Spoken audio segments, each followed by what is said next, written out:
वर्ष होतं 1973 आणि स्थळ मुंबईचं KEM हॉस्पिटल. एक तरुण, उत्साही आणि कर्तबगार नर्स अरुणा शानबाग, जी रुग्णांची सेवा करायची, या नोकरीत बरं चाललं होतं तिचं. त्यामुळं तरुणाईच्या त्या वळणावर तिच्या डोळ्यात लग्नाची आणि सुखी संसाराची, भविष्याची स्वप्न तरळत होती, अशी अरुणा शानबाग. पण झालं काय तर 27 नोव्हेंबर 1973च्या त्या काळ रात्री सारं चित्रच बदललं. या हॉस्पिटलमधल्याच एका सफाई कर्मचाऱ्याचा अरुणावर खूप दिवसांपासून डोळा होता. सोहनलाल वाल्मिकी नाव त्याचं. या सोहनलालनं अरुणाला एका बेसावध क्षणी KEM मधल्याच एका रिकाम्या खोलीत गाठलं. तिथं तिच्यावर अमानुष अत्याचार केला. ती प्रतिकार करत होती म्हणून त्यानं तिचा गळा आवळला. श्वास कोंडल्यामुळं झालं काय की तिच्या मेंदूला होणारा ऑक्सिजनचा पुरवठा थांबला. ती पुढच्या क्षणी निश्चित पडली, अगदी मेल्यासारखी. सोहनलालला वाटलं ही तर मेली. तो तर तिथून पळाला. पण या जीवघेण्या हल्ल्यामुळे अरुणा एका अशा अंधारात ढकलली गेली जिथून ती कधीच परत येऊ शकली नाही. अरुणा व्हेजिटेटिव्ह स्टेटमध्ये, म्हणजे जिवंत प्रेतासारख्या अवस्थेत गेली. काही लोक कोमा वगैरे म्हणतात, ती स्टेज वेगळी. ती बोलू शकत नव्हती, चालू शकत नव्हती. स्वतःचे जे काही सोपस्कार असतात, म्हणजे खाणं पिणं असतं, ते करू शकत नव्हती. निश्चित पडली होती. हा कालखंड थोडा थोडका नाही तर तब्बल 42 वर्षांचा होता. 42 वर्ष ती KEM हॉस्पिटलच्या वॉर्ड क्रमांक 4 मध्ये याच अवस्थेत पडून होती. आधी जे तिच्यावर अवलंबून होते त्या तिच्या कुटुंबानं कमावती अरुणाच जेव्हा परावलंबी झाली तेव्हा तिची साथ सोडली. पण KEM मधल्या तिच्या सहकारी परिचारिकांनी, म्हणजे नर्सेसनी, तिला वाऱ्यावर सोडलं नाही. या सगळ्यांनी आपली आई बहीण मानून तिची अहोरात्र सेवा केली. अरुणा ही एखाद्या मृतदेहापेक्षा वेगळी नव्हती. फक्त तिचा जीव होता, देहात दुगदुगी होती, ती जिवंत होती. या अशा जगण्यापासून आणि मरणप्राय अवस्थेतून तिला मुक्ती मिळावी यासाठी तिला इच्छामरण मिळावं अशी याचिका एक कोर्टात केली गेली. पण कोर्टानं फक्त तिचा लाईफ सपोर्ट काढण्याची परवानगी दिली, म्हणजे व्हेंटिलेटर काढण्याची परवानगी दिली. तिला इंजेक्शन देऊन मरण देता येणार नाही असं सुनावलं.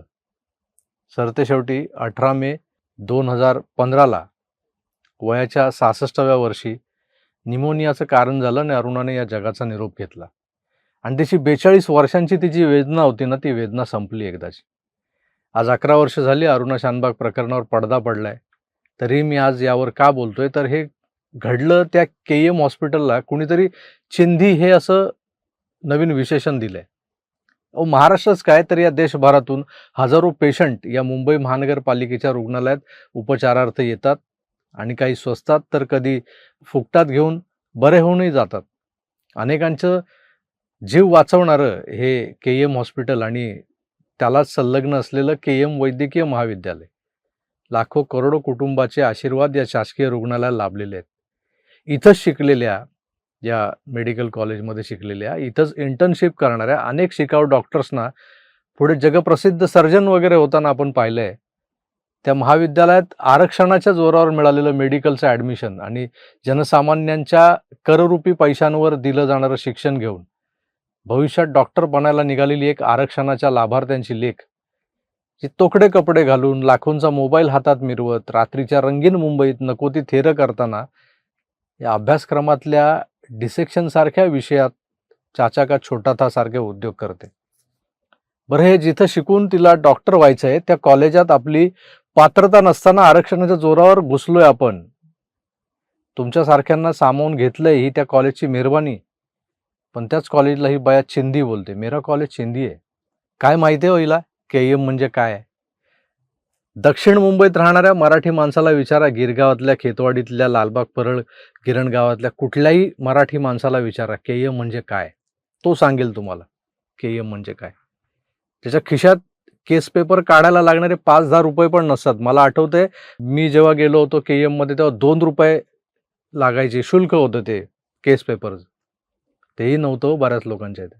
रांगेत लोक उभे असतात पण खिशात 5-10 रुपये नसतात. त्या तशा चाळकरी मराठी माणसाला विचारा KEM म्हणजे काय. सेजल पवार नावाची ही आरक्षण कन्या आमच्या याच KEMला चक्क चिंधी म्हणते. कमाल आहे ना मित्र. मुद्दाम मी तुम्हाला KEM मधल्या त्या नर्सची, अरुणा शानबागची स्टोरी सुरुवातीला सांगितली कारण KM ही दगड विटा सिमेंटची एक निर्जीव इमारत नाहीये, तर अनेकांसाठी मदत का आखरी ठिकाणा KM दवाखाना आहे. आता काय बोलायचं आपण आणि काय सांगायचं आपण? KM म्हणजे काय? ज्यांनी KMचा अनुभव घेतलाय ना, KMमध्ये ज्यांचे आप्तस्वकीय कधीतरी उपचार घेऊन बरे झालेले आहेत. खिशात दमडी नसताना आपण ज्या भरोशावर KMच्या दरवाजात जाऊन उभे राहतो आपल्या पेशंटला घेऊन, आणि तिथले देवासमान भासणारे देवदूत, आरोग्यदूतचे डॉक्टर तुमच्या आमच्या पेशंटना बरं करतात ना. तेव्हा मनातून जी दुवा निघते, ती दुवा कुठे? आणि या थिल्लर पोरीच्या तोंडून निघालेलं मेरा कॉलेज चिंदी आहे हे वाक्य कुठं? काय सांगायचं आणि काय बोलायचं? बघा, याच्यावर काय तुम्हाला जे वाटतंय ना अंतर्मनातून, ते जरूर या कमेंट बॉक्समध्ये व्यक्त करा. मी तुर्तास इथेच थांबतो. पुन्हा भेटूच तर आपली काळजी घ्या आणि पाहत राहा आपलं आवडतं यूट्यूब चॅनल आकार DG9. धन्यवाद. नमस्कार.